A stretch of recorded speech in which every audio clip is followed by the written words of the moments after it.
We are back live from the CBB Central podcast. It was supposed to be a special guest week on the show. We had a great guest lined up.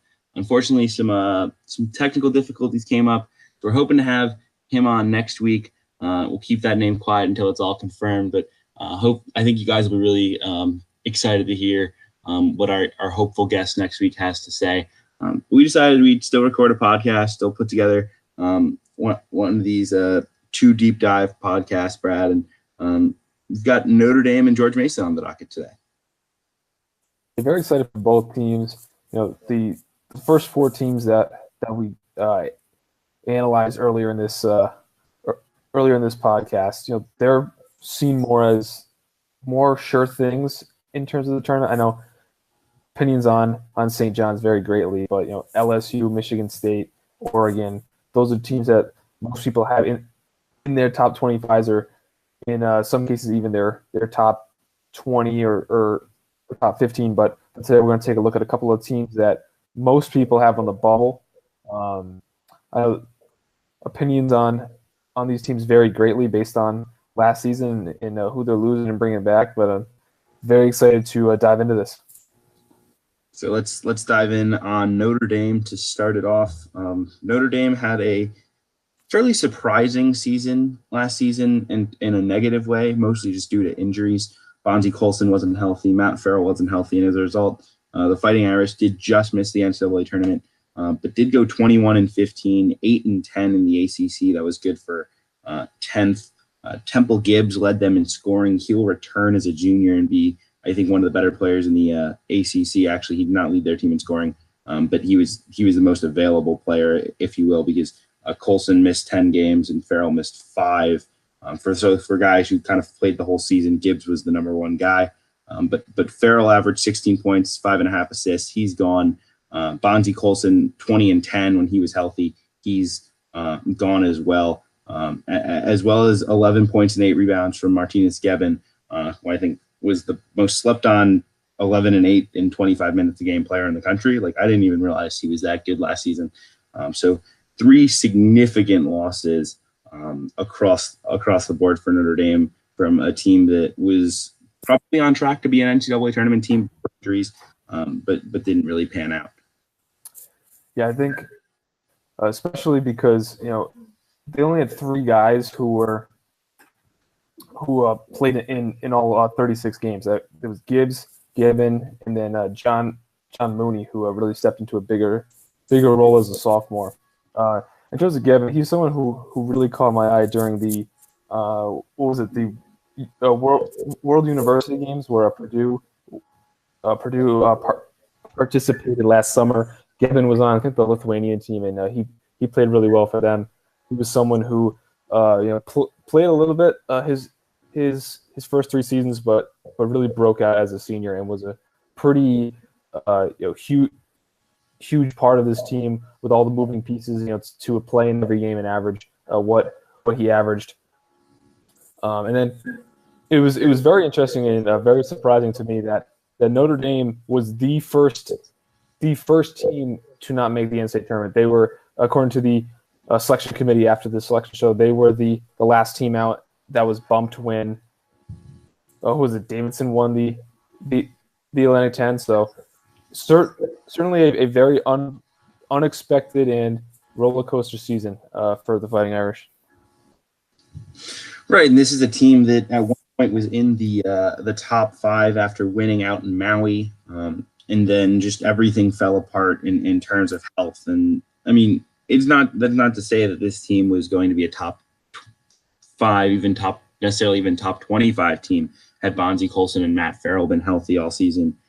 Because after that incredible run in Maui, they did get blown out by Michigan State. Then they lost on a neutral to Indiana. They lost by 3 to Ball State at home. And that was kind of the end of their full health, because into ACC play, they had that long losing streak where they lost to Georgia Tech, North Carolina, Louisville, Clemson, Virginia Tech, and Duke, all by less than 10 points, except for that Duke loss. And then they also lost to North Carolina State by 18 before turning it around and finishing fairly strong with 5 wins in their final 8 regular season games before stealing 2 in the ACC tournament and making things at least interesting for the selection committee. I think they were not as deserving of an NCAA tournament bid as some people suggested. I didn't think that them missing the tournament was a travesty by any means. I thought it was deserving that they missed the tournament. But overall, it's still kind of a what could have been story, especially given they had a star like Bonzi Colson, who was a legit All-American when healthy. Yeah, and I think they performed exceptionally well without Farrell and Colson. I know that they had that extended losing streak, but I mean, the teams that they lost to were all very, very accomplished teams. I think Georgia Tech on the road was the only team in that extended losing streak to not make the NCAA tournament. Oh, and Louisville too. But I mean, losing to Duke on the road, UNC by 1 point at home. I mean, it's not a total sky is falling scenario. And the whole basis behind this Notre Dame should be included in the field argument was now they're at full strength with Colson and Farrell back.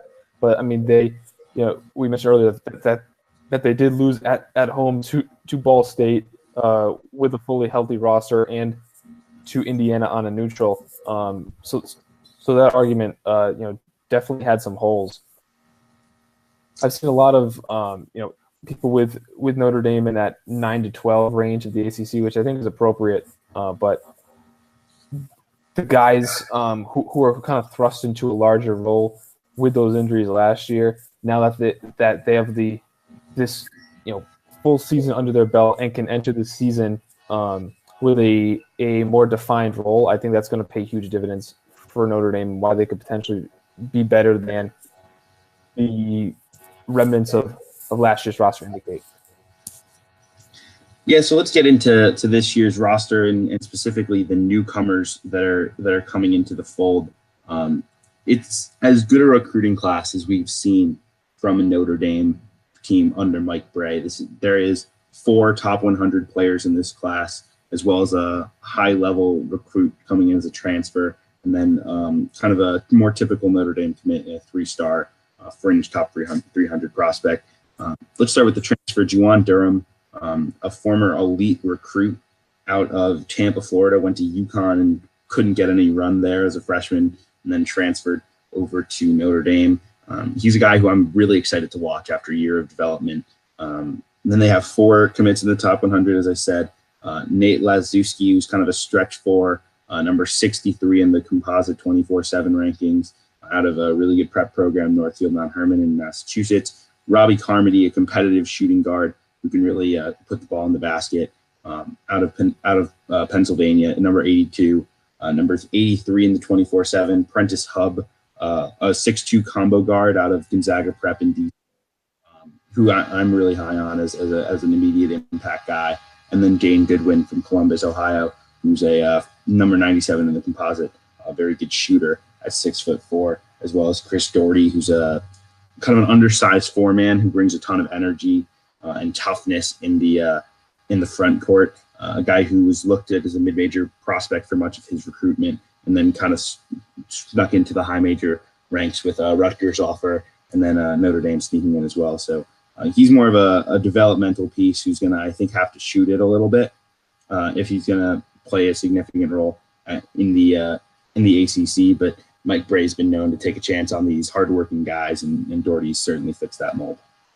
Yeah, I think the major theme to this recruiting class is shooting. I mean, Hubb, Carmody, Goodwin, and Nate Lazuski are some of the best shooters in the class, especially Lazuski, who's going to provide a lot of floor spacing and is probably the – actually, I would say Prentice Hubb is probably the guy who's most likely to get immediate playing time just because he's the second point guard and he could play alongside Temple Gibbs, give that backcourt some scoring pop.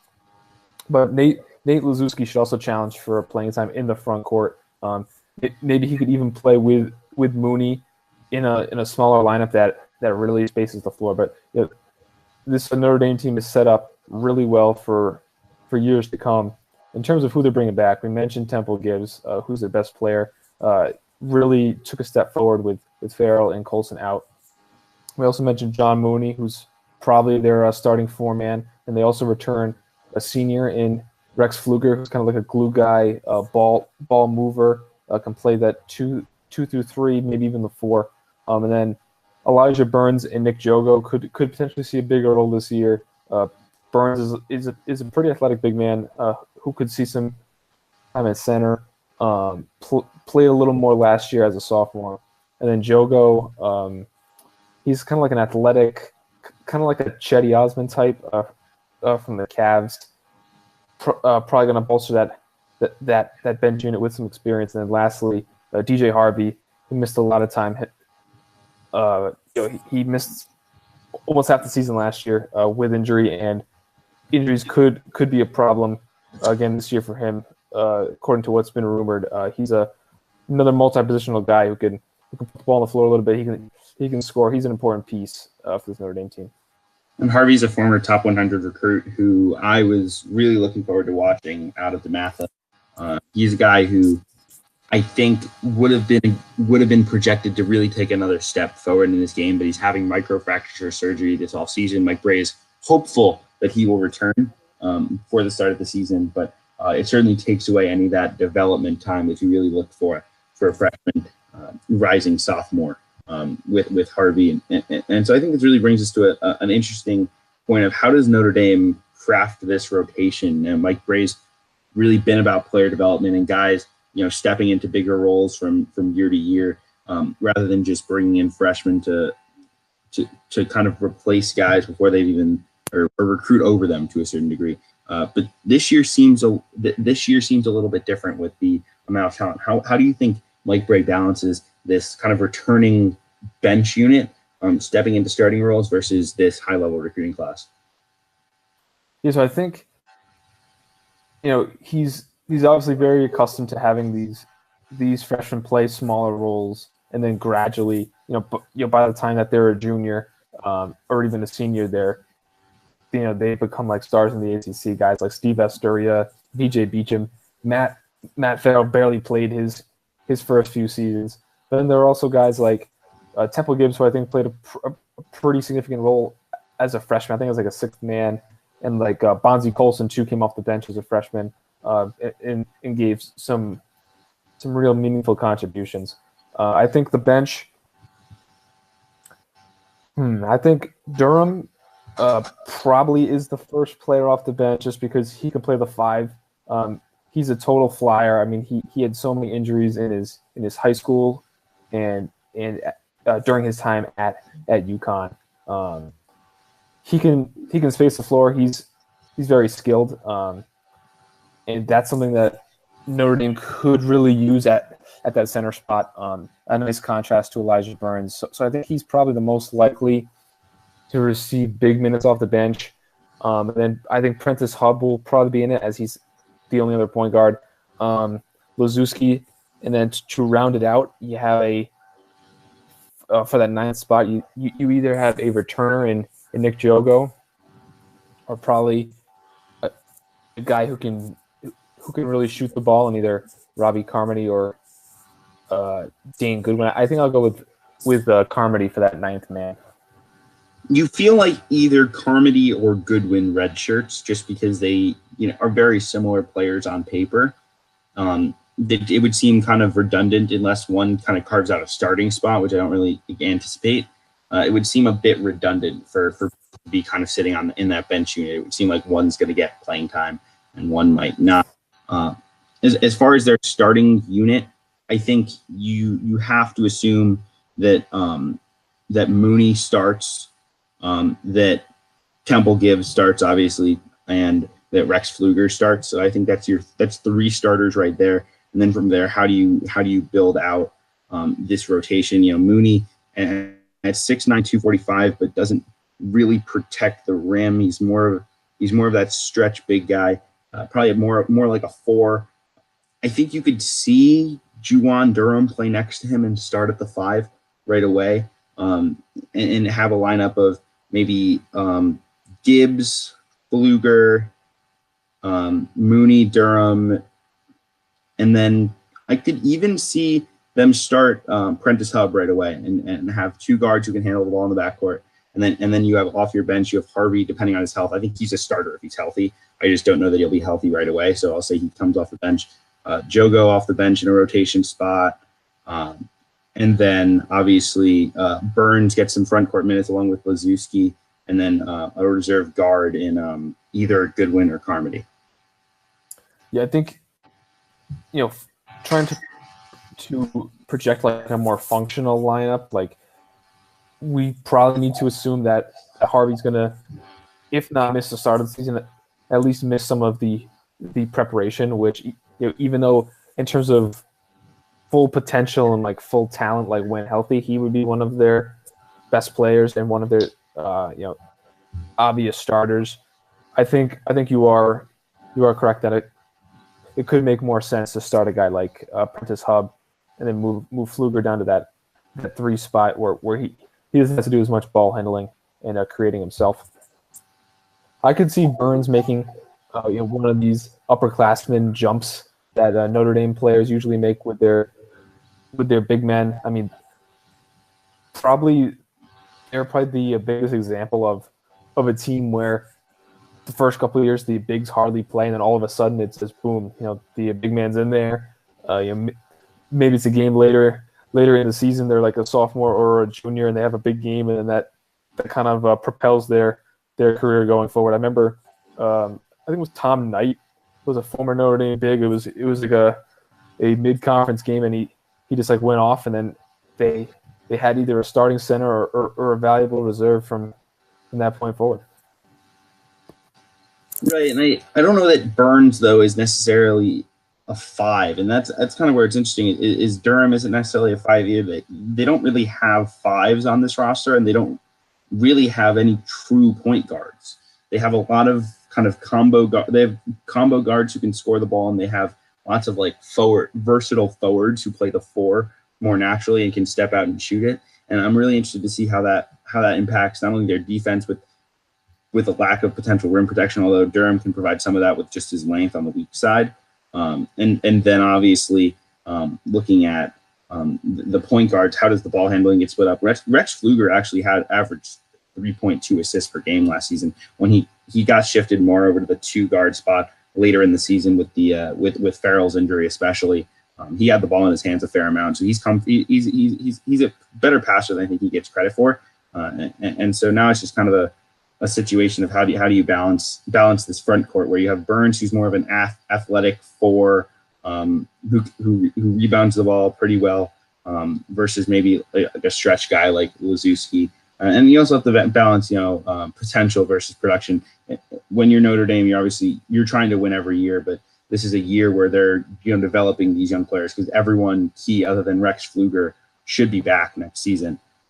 Does that impact at all how much you rely on younger big men early in the process to let them develop a little bit of trial by fire? I know it's not necessarily typical Mike Bray, but it might be something that they look at for this season.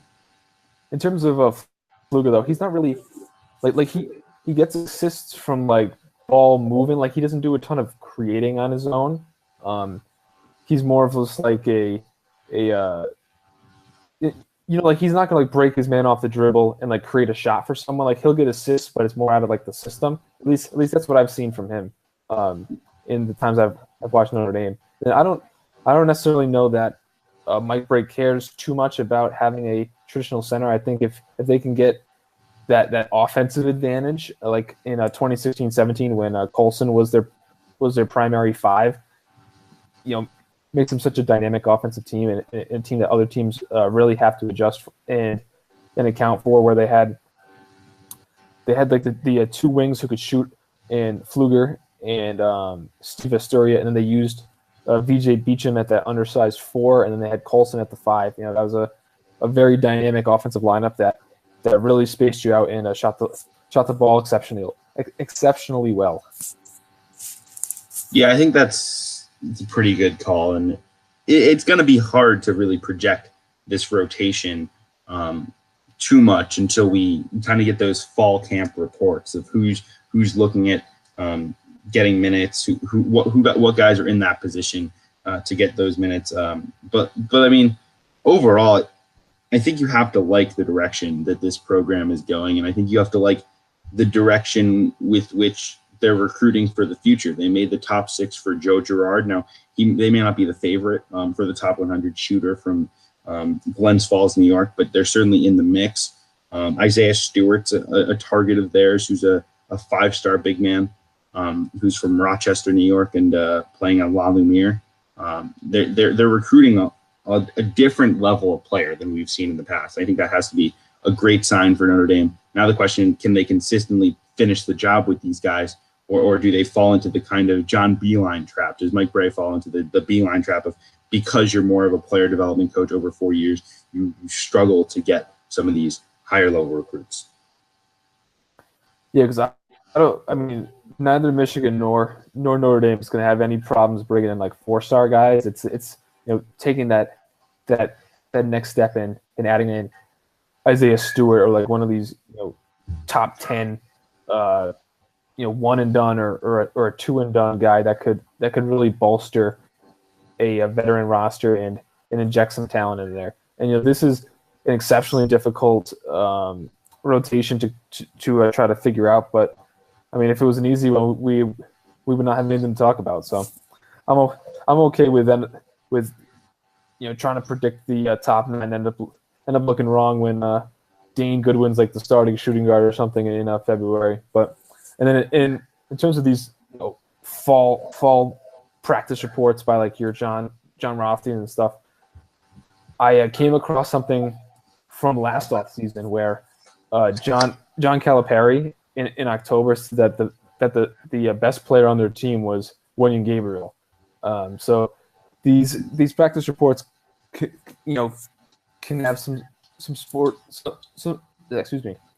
of like PR spin to them, or they could have another motivation, or they could just end up being flat out inaccurate. So it's always something to take with a grain of salt.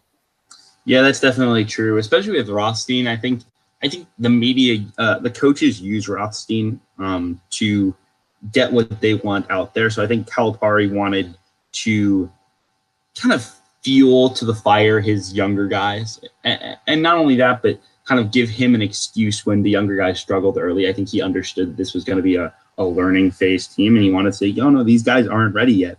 Wendy Gabriel is our best player. And Wendy Gabriel was very good. He wasn't their best player. So you always have to kind of look and understand when you see a hot take like that, what it means. I always do prefer beat writers for the teams to get those types of practice reports than maybe a John Rothstein, just because the beat writers can provide a little bit more trust with a Mike Bray, and they understand, they have sources inside the team beyond just maybe the coach. So, but it's always interesting between that and then early season stuff, just to kind of get a read. And Notre Dame certainly will be a team I'm watching.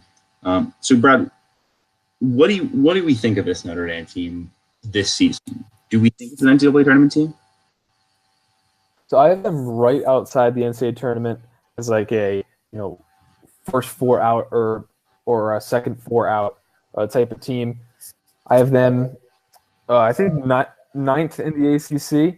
I will check on that in 1 second, but just in terms of why I am putting them there, they have a excellent player in Temple Gibbs who is this leader, but they're kind of missing that secondary scorer. At least it's not quite apparent unless someone takes a major step forward that would be that you wouldn't necessarily predict. I think that they're just missing that top end talent to go along with Temple Gibbs. They have a very deep roster. They have 10, 11 guys who could potentially be a legitimate rotation piece. But I think there's just the overall talent level is a little lower than you would like, even with a team like Notre Dame, where guys usually take pretty significant steps forward as they get older. And yes, I do have them at number 9. A pretty huge jump, though, for me between number 8, Clemson, who I have as a borderline top 25, and then number 9, Notre Dame. Yeah, I think they belong right in that 9 to 12 tier of teams who aren't clear NCAA tournament teams that could get in there, depending on how things kind of work out. I really want to say they're an NCAA tournament team because I like Mike Bray and I like these young guys. I really I really think one of these freshmen winds up being an all ACC freshman team pick, which for Notre Dame feels like a bit of a hot take just because they typically don't get the minutes. But I feel like one of them will find an opportunity and take it, and I'm really excited to watch this team develop over the year. I think they'll be a much better team in March than November, and I think that's something you always bet on with Mike Gray, but especially with a young team like this. I do tend to agree with you. I don't think the talent's there to carry them through, especially early in the season, where they can build a true resume for an NCAA tournament run. I think they'll wind up just on the outside, but they'll be in that discussion all season long, and then certainly the future being great. I mean, Gibbs is one of the best players in the ACC now, and he still has 2 years of eligibility left. I'm not saying he'll use both, but he's not necessarily a clear NBA prospect as kind of like a 6'3" two guard at this point. That he'll, be in a position to leave early for the draft. So we'll see what happens there with Gibbs. But he's a guy I can't wait to watch this season as one of the best players in the ACC and one of the best players in the country. Yeah, so while I do agree that I think one of these freshmen really takes a step forward and becomes a focal point on this Notre Dame starting lineup. I mean, to make the all freshman team in the ACC, I mean, you're competing with R.J. Barrett, Cam Reddish, Jalen Horde, Naz Little, Kobe White. So I mean, that's some steep competition, which shows. I mean, if a Notre Dame player is to make that all freshman team, they had one hell of a season. Yeah, I think it would have to be like Prentice Hub scoring like 11 points, 4 rebounds, 3 assists type of season, and then Notre Dame makes the tournament. I think that's like the season he'd need. But it wouldn't surprise me if he does that. I'm pretty high on Prentice Hub, and so we'll see what happens there. But I think this is a pretty interesting team to monitor as the season transpires, and they're a team that I'm really glad we did this preview, even though I didn't feel like we came out with any. I think I came out of, say, the LSU preview a lot more confident in this team, in the LSU team. I don't think I changed my opinion too much of Notre Dame in previewing them. I still think they're an intriguing unknown at this point in the college basketball landscape. Yeah, there was no real aha moment, when I was analyzing this team, but probably the closest thing to that is kind of this question of who is their second best player. So I would open it to you, Kevin. Who do you think is this team's second best player? Wow, that's really tough. I'm not gonna bet on a freshman or Harvey just because of the health concerns and the youth concerns with the freshman. If you told me he would have been healthy all off season, I would have said DJ Harvey's the second best player on this team. But because he hasn't had that development, I'll say Rex Pfluger's like a 12.5 rebound, 3 assists, 3 and D type for them this season. Like, he defended pretty well last season. I think he's probably the best player on this team, which is a little scary, but also, I mean, he's not a bad player. Yeah, I thought he would take a bigger jump last year. I mean, he did go from that 4.7 points a game as a sophomore to 8 points per game as a junior, but his shooting percentages really dropped with that bigger role. I'm not sure if on an NCAA tournament team to say that either Rex Pfluger, a injured or a DJ Harvey who's not 100%, or John Mooney is their second best player. I mean, that's very scary. But when you go to who's their seventh best player, and you're looking at guys like Prentice Hub and Nate Lazuski, I mean, then that's where the strength of this team lies. But in terms of making the NCAA tournament, it's that top end talent that's missing for this team. Right, and Juwan Durham could be that. I'm not sure I would gamble on him being that. I don't think you would either. But talent-wise, he could be a top 3 player on an ACC team, no problem. On a good ACC team at that. I mean, 6'11", 215, super athletic and long, can impact the game on both ends of the floor. He's a guy who, I mean, we touched on him a little bit, but I think that the talent really can't be understated given the fact this is a guy who is a top 50 recruit, the fringe possibly top 25 recruit. Had every offer, and obviously the health has been a concern, and didn't show it at UConn, but the talent obviously there. Yeah, my top 40 sit-out transfer list, I put Durham at number 40 as that first player on the list. Just you can't overlook him because of the talent, like you mentioned. But I mean, he showed nothing at UConn. He might not, or at UConn, he might not have been fully healthy. Probably was not fully healthy given his performance and just how he looked. So with that year off, I mean, if he's fully healthy, maybe I see him more as like a 5 or 6 point per game guy this year. Maybe as he gets up to his redshirt junior or a redshirt senior season, we can start to see major breakout season from him. But I think it would be wise to temper expectations of him this year. Yeah, I think that's probably the right move. Anything else on Notre Dame before we move on to the second team we are going to preview today? That's it for me. All right, let's move on to George Mason. The Patriots went 16-17 last season, 9-9 in the A-10. That was good for fifth in the A-10, though it was in a deadlock with three other teams, 5 through 8 in that conference. VCU, St. Louis, and Richmond also at 9-9 in Atlantic 10 play. They, to my knowledge, did not play postseason basketball. Lost in the A-10 tournament to St. Joe's in a blowout, 68-49.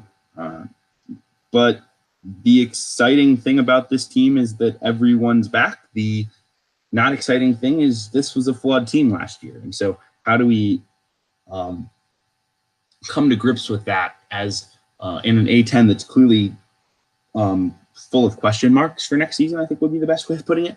How do we this is somewhat known commodity, but also add some interesting pieces that will help this team? How do we negotiate ourselves into an A-10 standings for next season?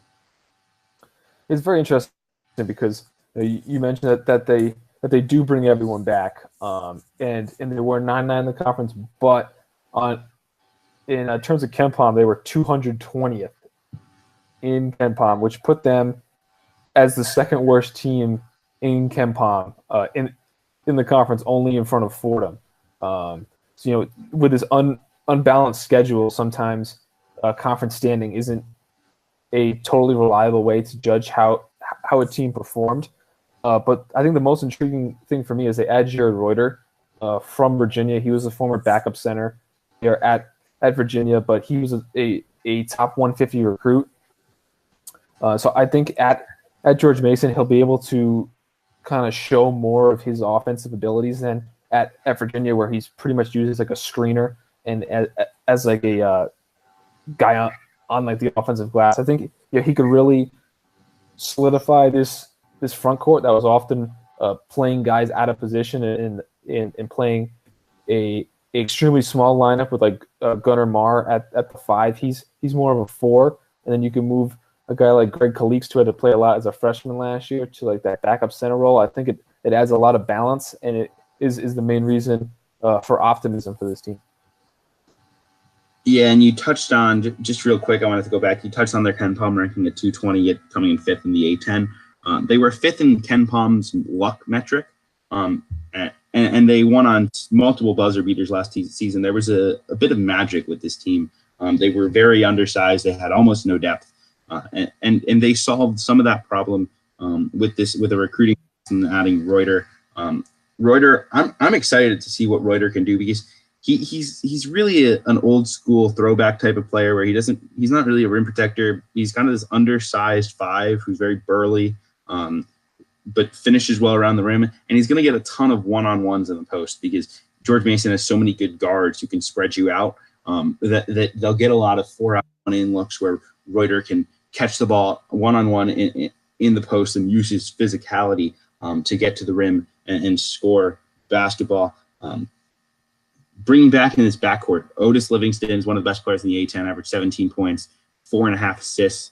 Jair Grayer, who's kind of a combo wing, good rebounder, very strong, 12.7 rebounds. Justin Kier, 11 points, 4.5 rebounds, 2.5 assists. And then Goan Armar, who I'm extremely high on out of Minnesota, averaged 11 points and 4.5 rebounds as a freshman. He's a guy who I think is going to take the next step into all A10 type player this season.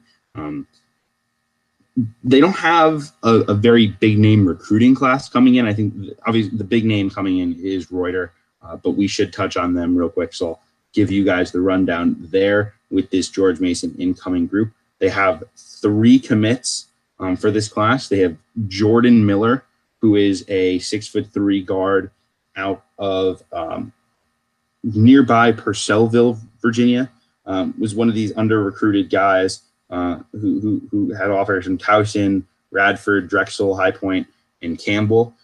Jason Douglas Stanley out of Mount Vernon is another 6'2", very shifty guard who had offers from Iona, Old Dominion, and Drexel. But he's an interesting prospect out of Mount Vernon in New York. And then Jamal Hartwell is another one of these smaller guards at 5'11" who is from LA.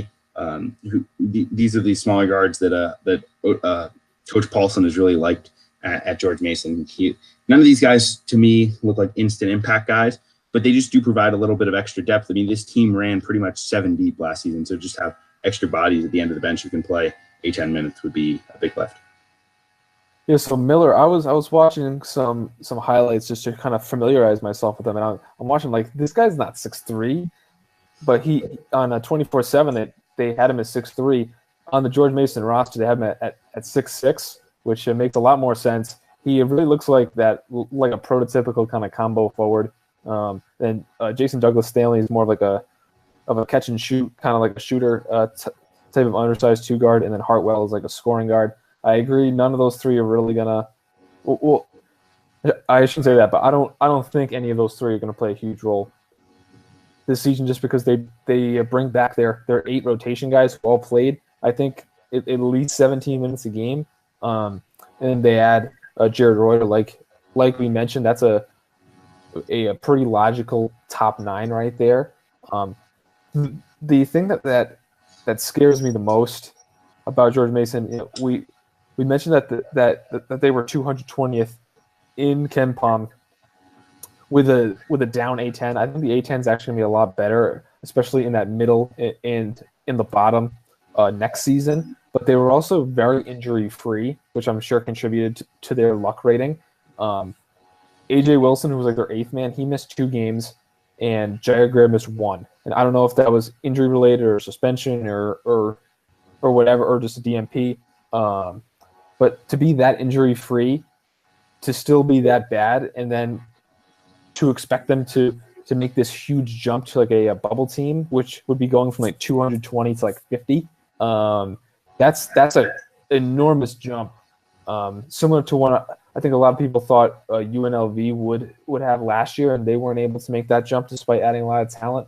I know a lot of people kind of say that about St. John's, like, oh, how are they going to go from like 77 to like the top 25? But going from 220 to like 50 is an enormous jump.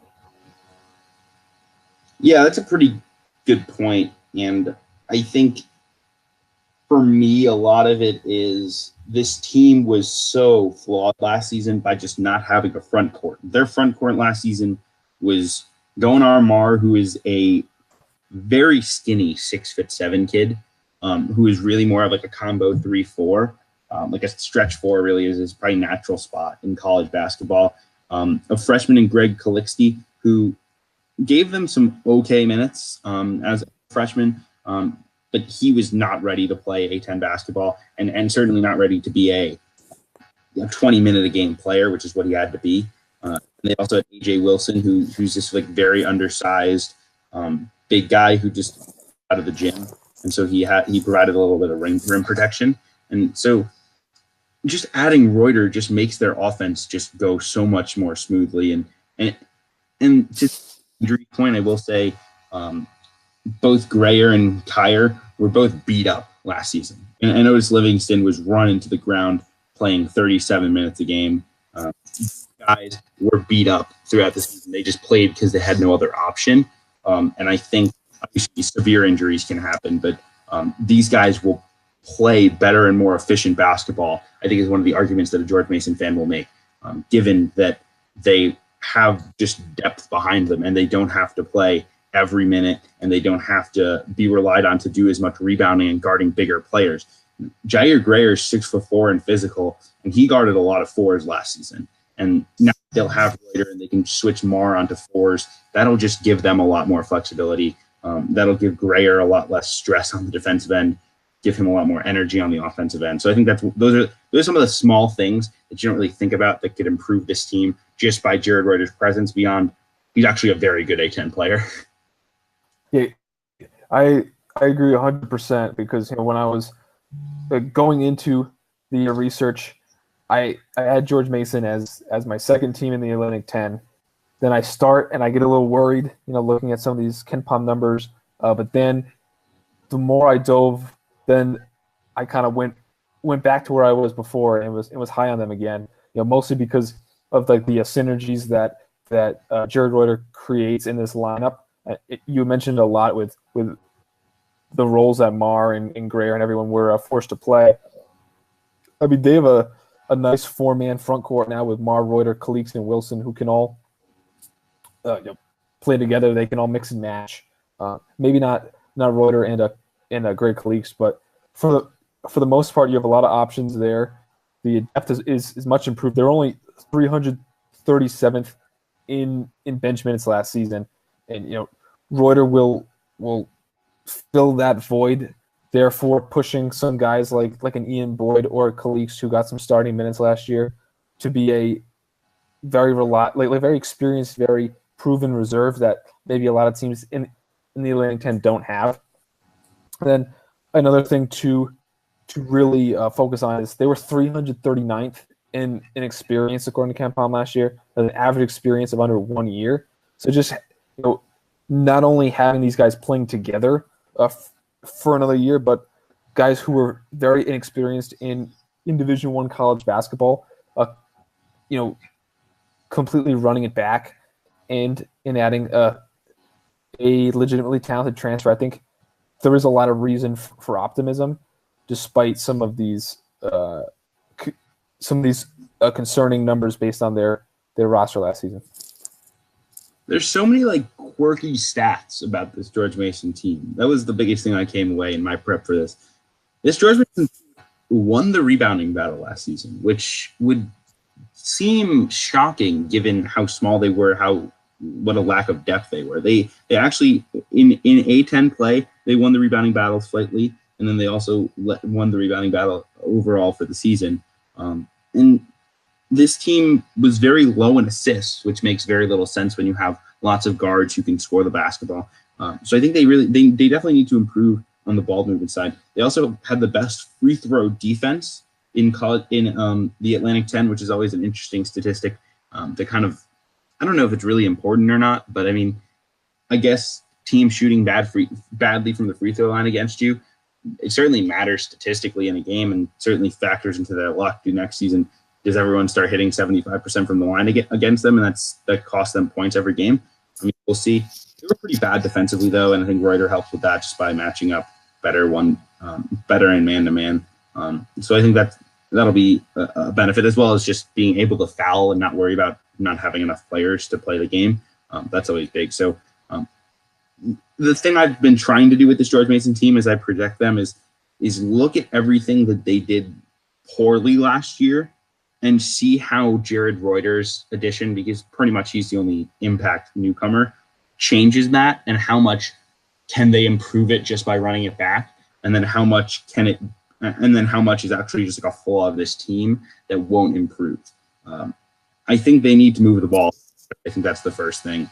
They have to shoot the ball a little bit better. They shot the ball pretty well in A10 play, 36% from three, but only 32.5% in all for the rest of the season. Non-conference, they really shot the ball poorly. So I'm really just kind of it's really hard for me to grapple with this team. It's an A10 full of unknowns, and they're a known commodity. But how good is that known commodity, and how much better can the A10 teams be to knock them off. Yeah, that's one of the main things that's kind of on the con side of George Mason is that the A10 is going to be a lot stronger than it was last year. I mean, just like if you look at some of these teams like St. Louis, like they were not very good last year. They totally revamped their roster and will probably be at the top of the conference. If Marcus Evans is healthy for a VCU, they should be another quality team. URI and St. Bonaventure lose a lot, and so does Davidson, but like they aren't totally like devoid of talent. Like they'll be able to compete in the conference. So whereas in terms of KenPom, where most of these teams kind of fell between like 140 and 190 last year, I think this year the shift's going to be between like 70 and 110. So I think like the overall just like quality of the league from a top from top to bottom is so much better that even if George Mason makes a significant jump, it may be mitigated, or like they may not be able to establish themselves as like this clear top tier team like URI, Bonnies, and Davidson were last year, just because the rest of the pack is also moving in that direction as well. Right, and I think the biggest thing with the A10 this year is there's a lot of good teams and there's no great teams. Like a lot of times why I'm considering them they're a one-bid league right now, because right now I can't see a team that I'm like that's an at-large team. The only team that I think has clearly like at-large level talent is St. Louis, and they have a bad game coach and a roster that doesn't necessarily fit well together. VCU is going to be pretty solid. And Marcus Evans is very good. Kellen Grady's excellent at Davidson. St. Bonnie's loses a lot. Rhode Island has some young talent, but they're not going to be an at-large competitor. George Mason, to me, isn't an at-large type team. Richmond lost 20 games last season and lost key pieces. Dayton brings in some pieces, but they're still far away from an at-large spot for me. UMass, I like them a lot. They're not an at-large team. Like, I go up and down this list and I say there's no at-large teams. I think there's going to be a lot of beating each other up in this A10. I think 13-5 will win you the A10 this year, or at least get you a share of the A10 title. I agree, but I think the fact that they are beating themselves up, it's not like last year where there were literally 11 minefields in a 14-team conference. There were 11. So there were 3 teams ranked between 43 and 68, and that was URI, Bonnies, and Davidson. And these are all KenPom members, so they're not. I mean, this is just like an estimation of like where they stood in like the national picture. The 4th best team was St. Joe's at 116, and most of these teams, I mean,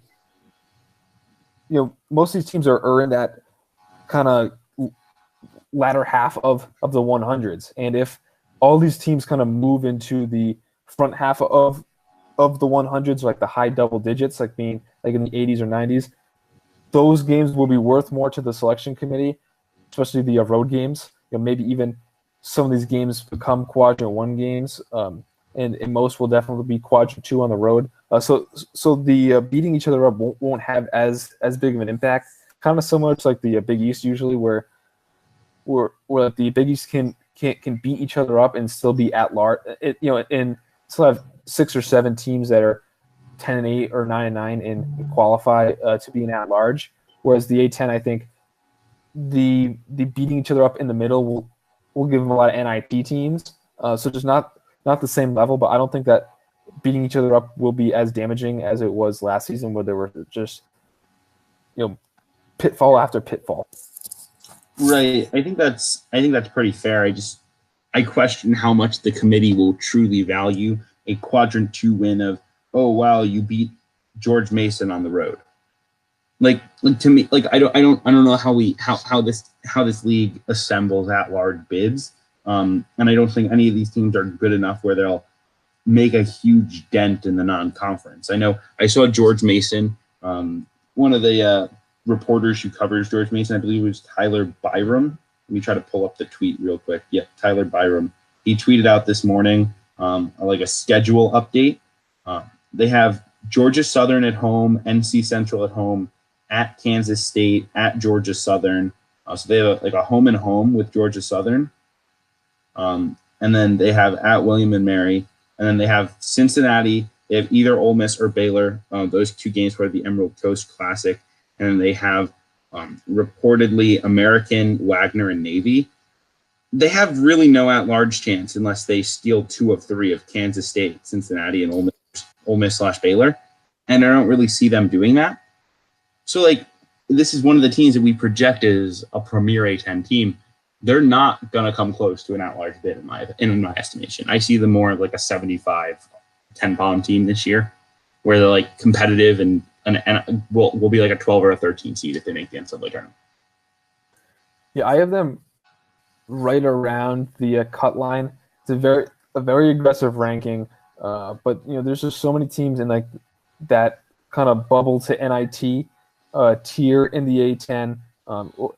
They're not really bubble teams, but like if you could make an argument for them to be a bubble team, but they're more likely an NIT team. A lot of it's going to come down, like in terms of the A10 and like the number of bids. I mean, you look at last season where Davidson was not going to get an at-large, and they were the third best team. They were in the top 50 in KenPom just because they didn't have the opportunities with 11 teams in that conference being pretty bad. But like if things break another way, like if St. Bonaventure loses that game against URI, maybe they're not in the NCAA tournament. They were in the playing round. So the A10 was a couple bounces away from being a one-bid league. So that could work in its favor or against its favor next year, where it's unquestionably a stronger league, but a couple bounces, maybe they get 3 or 4 bids, or maybe even though they're a stronger league, they only get 1. Well, and it's funny because every time I say they're going to be a one-bid league, I get like 12 replies from A10 fans in my Twitter mentions complaining, and they never say, oh, well, these 2 teams or these 3 teams should be at large level. They just say the A10 always gets multiple bids. We had 3 last year. How are we only going down to 1? And I just don't comprehend. Like show me an argument where there's like, what team is definitively an at-large caliber team? Like George Mason might be. UMass, if everything breaks right, might be. St. Louis, if everything breaks right, might be. VCU has talent. I don't see it. Like, at what point do we just does it just become such a challenge to project more than 1 bid for this league? And now that could change. But I'm not just going to give them multiple bids just to say that because they always get them, that they'll get them this year. Like, I just don't see NCAA tournament teams in this league right now. Yeah, I think it just comes down to if you're trying to do like a projected bracket of like who you think will be in the field, then it's not as ridiculous to say, the A10 will, like a second team could emerge. But if you're trying to just rank the teams based on their, based on how good you think that they will be nationally, I don't think any of these A10 teams break the top 45. Like St. Louis is the closest, but I mean, who? You really have to compare these teams to like the other bubble teams. So like who do you like? Would you rather have St. Louis or like Miami or Arizona or Houston? Or let's even simplify it. We just talked about Notre Dame. I don't think there's a team in the A10 I wouldn't take Notre Dame almost definitively over right now. If you said give me a roster, I might give me a roster including their coach. I think I would take Notre Dame over St. Louis. St. Louis is the only roster to me that warrants that consideration, but I just don't trust Travis Ford to put those pieces together in a way, especially given they have such flaws shooting basketball. I think I would definitely take St. Louis over Notre Dame, and maybe even George Mason, who's my second team. Maybe I'm being way too aggressive on Mason, but I mean we mentioned in that first half hour. I mean there are significant kind of flaws in that Notre Dame team, and to project them as a tournament team, you really need to buy in a couple of these guys making huge jumps. So I don't think it's out of the realm of possibility at all that a more experienced and more cohesive George Mason team in a weaker conference is able to is able to surpass Notre Dame. Yeah, I think that's like a reasonable take. Let's kind of wrap up George Mason. Where do we see this team in the Atlantic 10 this year, and where do we see them So nationally? I touched on this a lot. I have them second in the A10 and about in that 50 to 55 range nationally. So I tweeted out on June 30th rankings that had George Mason number 1. I must be honest, now that I think about it, the more I'm very hesitant, looking at this team, of them as a number 1 type team in this conference, more in that kind of 3 to 5, 3 to 6 range. Our problem is I just don't have the team at number 1 other than maybe St. Louis, and I don't feel great about them either. I think for now, I'll say 3 to 5 range in the A10 is where where I'm comfortable picking George Mason, and in that 75 to 80 range nationally. But certainly the upside is there for them to sneak into that fringe top 50, even top 40, and win the A10. This league is just kind of, it's very blah to me. Like there's so many like intriguing but not there yet teams that it's hard for me to really get excited about this league in the way that you seem to be. Yeah, I'm very excited about the parity of the league overall. Some of these teams like UMass, the more I look, kind of the more I don't like. But then a team like maybe St. Joe's or maybe URI, the more that I kind of analyze them, the more I kind of like them. Same with Bonaventure too. Now I don't think any of those teams are close to the NCAA tournament, but I think all three could be a nice NIT caliber club. In terms of identifying a breakout team and why George Mason could, fit that profile. They return a lot, but they also add a very impactful player. So it's not like a team like Seton Hall last year, where they're just completely running it back and they don't make like a major jump. They are adding a very talented piece in Jared Reuter. And while this is a more experienced and now a more veteran team, it's not just all juniors and seniors. I mean, guys like Gunnar Marr could certainly make a big jump as a sophomore. And then they have a pretty well respected coach. There is room to move up the standings in the conference. There is a potential for that, unlike some of these high major leagues where where like a team like DePaul can improve their team so much, but they just can't climb the standings. So I think all of these factors, and having a very talented lead guard in Otis Livingston, all these factors kind of lead me to believe that George Mason could be a breakout team nationally. Yeah, I think it's all really just about it. It comes down to really what we started with on this team, and that's how much does Jared Reuter fundamentally change how this team looks in terms of if Jared Reuter makes everyone better on this team, your prediction of win the A10, top 50 team feels pretty fair and pretty reasonable. I'm not totally there that happens, but it wouldn't surprise me if it did. And let's remember, Jared Reuter averaged 4 points and 2 rebounds in 10 minutes a game at Virginia.